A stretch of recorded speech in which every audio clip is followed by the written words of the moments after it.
సంజన గారు తనుజ గారిని పట్టుకొని 2 టైమ్స్ నన్ను టాస్క్ నుంచి రిమూవ్ చేపించిందని చాలా కోపంతో ఉన్నారు.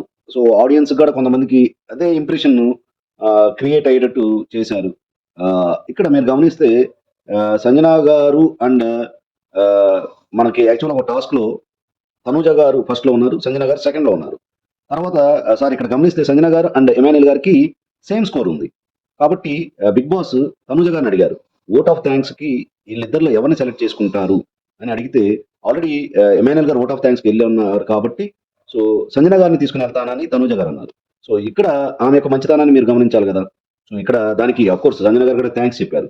సో, ఇక్కడ మీరు తనూజ గారు ఏమి పార్షియాలిటీ ఏమి చూపించలేదు. సో, ఆమె కూడా ఓట్ ఆఫ్ థాంక్స్‌కి బిగ్ బాస్ మీ చాయిసే. టాప్‌లో ఉన్నారు కాబట్టి మీ చాయిస్ అంటే, ఇమాన్యుయల్ గారు బెస్ట్ ఫ్రెండ్ అయినా సరే, సంజన గారిని తీసుకొని ఓట్ ఆఫ్ థాంక్స్‌కెళ్లారు.